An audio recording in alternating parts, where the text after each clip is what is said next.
একটা ক্যামেরা কল্পনা করুন যেটা এতটাই জোরে শব্দ করে যে তার পাশে দাঁড়িয়ে স্বাভাবিক গলায় সংলাপ বললে সেটা রেকর্ডই হবে না।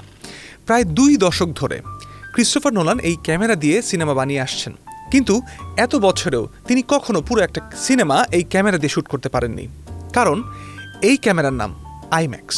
তবে 2026 সালে মুক্তি পাওয়া তার ওডিসি সিনেমায় সেই অসম্ভবটাই তিনি সম্ভব করে দেখেছেন।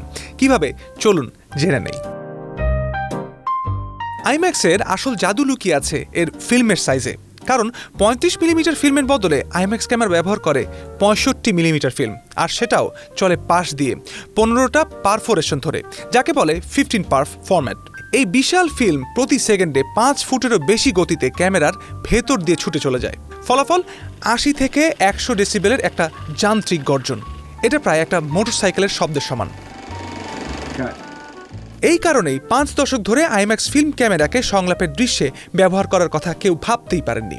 নোলান নিজেও 2008 সালের দ্য ডার্ক নাইট থেকে শুরু করে ওপেনহাইমার পর্যন্ত সব সিনেমায় একটাই কৌশল নিতেন, বড় অ্যাকশন বা স্পেকটাকল দৃশ্যে আইম্যাক্স আর সংলাপের দৃশ্যে অন্য ক্যামেরা। ওপেনহাইমারে কাছ থেকে নেওয়া অনেক শটে অভিনেতা কিলিয়ান মার্ফিকে রীতিমতো চিৎকার করে সংলাপ বলতে হয়েছিল, শুধু ক্যামেরার শব্দ ছাপিয়ে যাওয়ার জন্য।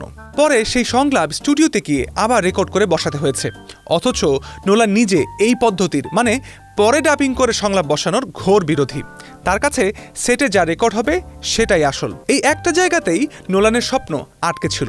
পুরো একটা সিনেমা আইম্যাক্সে শ্যুট করতে হলে প্রথমেই দরকার ছিল একটা নয়েজ ফ্রি ক্যামেরার। দ্য ওডিসি বানানোর সময় নোলান সরাসরি আইম্যাক্স কোম্পানিকে চ্যালেঞ্জ ছুড়ে দেন। তিনি তাদের বলেন, যদি তোমরা এই শব্দের সমস্যা মেটাতে পারো তাহলে আমি পুরো সিনেমাটাই আইম্যাক্সে বানাবো। আইম্যাক্স সেই চ্যালেঞ্জ নেয় আর তৈরি হয় একদম নতুন একটি ক্যামেরা, নাম দেওয়া হয় কেইলি। আইম্যাক্সের দীর্ঘদিনের কোয়ালিটি অফিসার ডেভিড কেইলি এবং তার স্ত্রী প্যাট্রিসিয়ার নামে। দুঃখজনকভাবে দ্য ওডিসির ফুটেজ পর্যালোচনা শেষ করার কিছুদিন পরেই ডেভিড কেইলি প্রয়াত হন। তাই এই ক্যামেরা একরকম তার প্রতি শ্রদ্ধাঞ্জলিও বটে। কেইলি ক্যামেরা আগের ভার্সনের চেয়ে প্রায় 30% কম শব্দ জেনারেট করে। বডি কার্বন ফাইবারের, তাই ওজনেও অনেক হালকা। আর সবচেয়ে বড় পরিবর্তন, এতে যুক্ত হয়েছে একটা এলসিডি ভিউ ফাইন্ডার, যা দিয়ে সেটেই সঙ্গে সঙ্গে ফুটেজ মনিটর করা যায়। দেশ জুড়ে যে কোনো কেনাকাটায় 10,000 টাকার বেশি অফার, তাই পেমেন্ট মানেই বিকাশ। কেইলি শব্দ কম হলেও একেবারে নিঃশব্দ নয়, তাই ক্লোজ সংলাপের দৃশ্যে এখনও দরকার হচ্ছে বিশেষ সাউন্ড প্রুফ বক্স, যাকে বলা হয় ব্লিম্প। এই ব্লিম্প ক্যামেরার শব্দ অনেকটাই কমিয়ে দিয়েছে, কিন্তু এখানেও একটা মজার সমস্যা তৈরি হলো। ব্লিম্পে ঢোকানোর পর ক্যামেরাগুলো এত বড় হয়ে যেত যে 2 চরিত্রের ডায়ালগের দৃশ্যে 2টো ক্যামেরা পাশাপাশি বসালে অভিনেতারা একে অপরকে দেখতেই পারতেন না। তবু কিছু দৃশ্যে, যেমন উত্তাল সমুদ্রে নৌকার উপর যেখানে চরিত্রটা এমনিতেই জোরে কথা বলছিল, সেখানে ব্লিম্প ছাড়াই কেইলি ক্যামেরা দিয়ে সরাসরি ডায়ালগ রেকর্ড করা গেছে। নোলানের আইম্যাক্স প্রেমের শুরুটা প্রযুক্তিগত নয়, একেবারে ব্যক্তিগত। ছোটবেলায় শিকাগোর কাছে একটা অ্যামিউজমেন্ট পার্কে তিনি দেখেছিলেন টু ফ্লাই নামের একটা আইম্যাক্স ডকুমেন্টারি।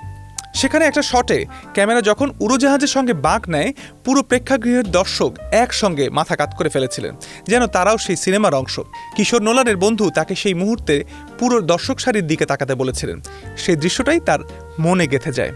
সেদিন থেকেই নোলান স্বপ্ন দেখতেন একদিন পুরো একটা হলিউড সিনেমা এভাবেই বানাবেন। দ্য ওডিসি সেই বহু বছরের স্বপ্নের পূর্ণতা। 2008 সালে দ্য ডার্ক নাইটে নোলান প্রথম কোনো হলিউড সিনেমায় আইম্যাক্স ক্যামেরা ব্যবহার করেন, শুধু কিছু নির্দিষ্ট অ্যাকশন দৃশ্যে।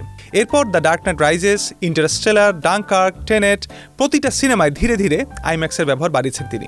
ওপেনহাইমারে আরেক ধাপে গিয়ে যান। কোডাকের সঙ্গে কোলাবোরেশনে তৈরি করেন বিশ্বের প্রথম আইম্যাক্স সাদাকালো 65 মিলিমিটার ফিল্ম স্টক। আর এখন দ্য ওডিসিতে এসে তিনি ইতিহাস তৈরি করলেন, প্রথম কোনো ন্যারেটিভ ফিচার ফিল্ম যেটা শুরু থেকে শেষ পর্যন্ত সম্পূর্ণ আইম্যাক্স ফিল্ম ক্যামেরায় শ্যুট করা। আইম্যাক্স 70 মিলিমিটার ফিল্মে ধারণ করা ছবির রেজলিউশন সাধারণত ডিজিটাল ক্যামেরার তুলনায় কয়েক গুণ বেশি। বিশাল 1.43:1 পর্দায় সেই ছবি যখন প্রজেক্ট করা হয়, দর্শকের চোখের পুরো দৃষ্টিসীমা ঢেকে যায়, পর্দাটা যেন হারিয়েই যায়, দর্শক ঢুকে পড়েন গল্পের ভেতরে। নোলান তার ওডিসি দিয়ে প্রমাণ করলেন 2 দশকের চেষ্টা, একটা কোম্পানির সঙ্গে জেদাজেদি আর একটা নতুন ক্যামেরার জন্ম, সব মিলিয়ে সিনেমাকে আরেকটু বড়, আরেকটু জীবন্ত করে তোলা যায়। বিশ্ববাজার, অর্থনীতি এবং আরও সব সংবাদ পেতে ভিজিট করতে পারেন বনিকবার্তা.com। সেই সাথে সাবস্ক্রাইব করতে পারেন বনিকবার্তার ইউটিউব চ্যানেল এবং ফলো করতে পারেন বনিকবার্তা ফেসবুক পেজ।